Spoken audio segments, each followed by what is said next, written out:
Hey guys, Amrita here from FTJ and welcome to yet another new episode of Talknology. So it's been a month that we have been doing this series so far. How time flies, right? Anyway, so if you have been liking this series, then please consider subscribing to the channel and of course turning on notifications by hitting that bell icon. Okay, let's then get straight into the news.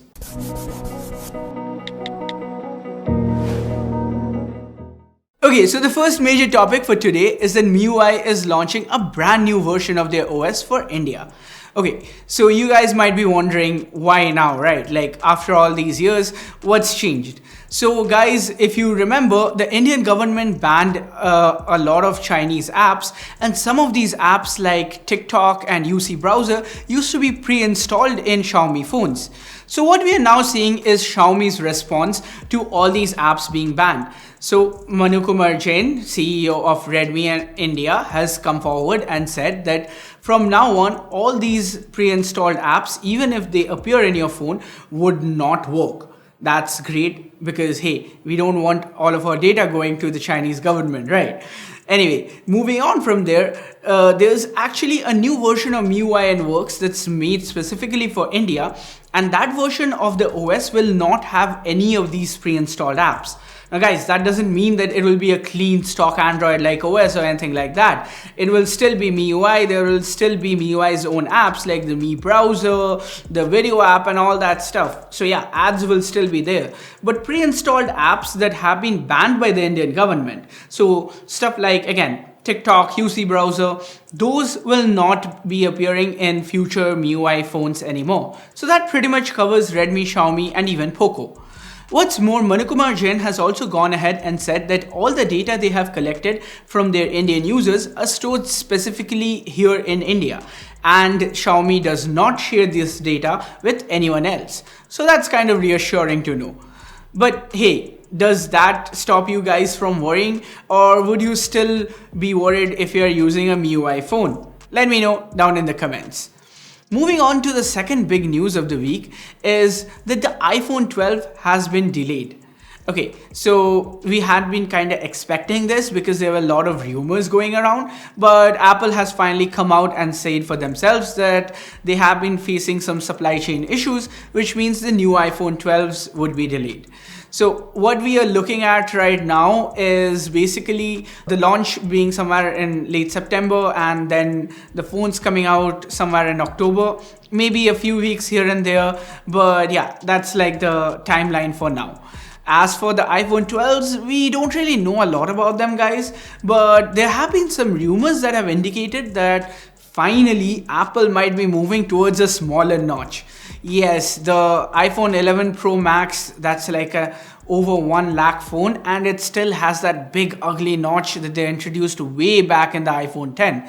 So all iPhones, they're in real need of a design revamp.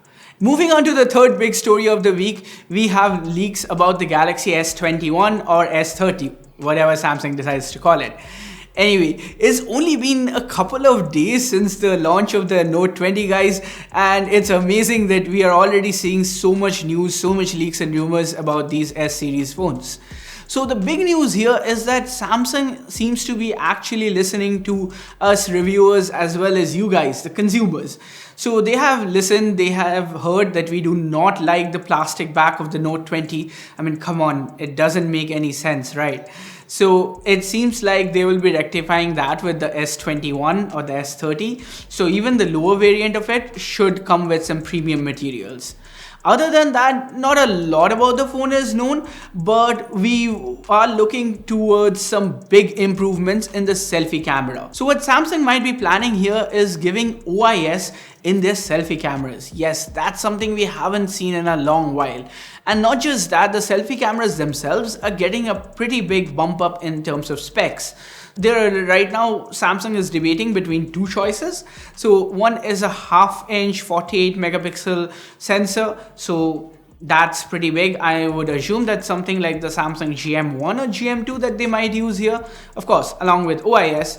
And then there's another rumor of a 12 megapixel sensor being used. That's 1 by 2.55 inch. So kind of smaller than the 48 megapixel sensor, but still pretty big in terms of a selfie camera. So you guys might be wondering what's the use of OIS on a selfie camera, right? Well, guys, here's the thing. When we stretch our arms out to take selfies, that's when there are more chances of the phone being shaken. So it does make a lot of sense to actually include optical image stabilization in selfie cameras. So let's see. According to the rumors at least, the S21 or the S30, whatever again Samsung decides to call it, becomes one of the best phones in the world for selfies. And it's not just selfies, so we have another rumor, and this is about the internals. So Samsung has been partnering up with AMD, and their new Exynos 1000 series chipsets might actually have a Radeon graphics. And guys, if leaked benchmarks are to be believed, the numbers here are phenomenal. It's 2.5 times better than even the Snapdragon 865. So it's not just gonna leave Android phones in the dust, it might even leave the next generation iPhone, so the iPhone 12 in the dust as well. So, let's see what happens, but I am hoping for an amazing gaming experience in the next generation S phones. Moving on to some smaller news stories of the week. Guys, this has been kind of a slow week for news, so we don't really have a lot here. But hey, we'll try to get through them as fast as possible. Continuing on with the Samsung news, the company dropped a bomb on us on the Unpacked event when they said that they are actually releasing One UI 3.0. Now guys, we don't know a lot about what this UI refresh is gonna bring in terms of design elements, but what we do know is it's gonna be based on Android 11. And Samsung is actually going to launch a beta program real soon, where some owners of the S20 series can participate and try out the new beta UI. So, are you excited for One UI 3.0? Again, let me know in the comments. Moving on to our next news, and this one is from POCO. It seems like they are working on a OnePlus Nord competitor. Now guys, this comes totally out of the blue. We have no leaks or rumors about what this phone might be, but I did some work behind the scenes. I kinda, looked at the Chinese releases, because right now what it seems like POCO is mostly rebranding phones instead of making things from scratch. So what I'm expecting is that this might be some sort of a Redmi 10X phone. So it might be one of the first phones in India to sport the Dimensity series of chipsets from MediaTek. Yes, that's their 5G capable lineup. So I'm quite excited to see how good they perform. Other than that, POCO is also rumored to be launching the C3 soon. We covered it in our one episode of Talknology, card to that here, and it seems like it's a rebranded Redmi 9C. So guys, if you're interested, do check that out. Moving on to the next news segment, and this one is from POCO's parent company Xiaomi. Xiaomi seems to be gearing up to launch the Mi 10 Pro Plus. Yes, I'm not making that name up. This seems to be a Note 20 competitor, and it is slated to come with top of the line specs. Now, not a lot is known about the phone at this moment, but we did cover one feature of it in last week's Talknology episode. So again, here's a card to that if you want to see that. But what we know right now is that it is coming with the Snapdragon 865 Plus. So what's most interesting about the Mi 10 Pro Plus is that it's supposed to come with dedicated GPU profiles. So that's something we have never seen in an Android phone before. Let's see how it pans out. As far as our leaks go, it's supposed to be launching on August 11th in a China-only event, so that's next week. So if it does end up launching then, we would cover it in the next episode of Talknology. And then going on to more leaks and rumors, it seems like the Google Pixel 5 is coming with a 120Hz screen. So that's going to be something quite interesting, especially if they stick to AMOLED. And that's not just the only Google news we have. Google also seems to be working on a foldable phone. Now honestly, I've been impressed the heck out of the Samsung Galaxy Z Fold 2. So I can't wait to see what Google has up their sleeve. And finally, moving on to more high refresh rate news, it seems like PUBG is going to get a 90 frames per second mode.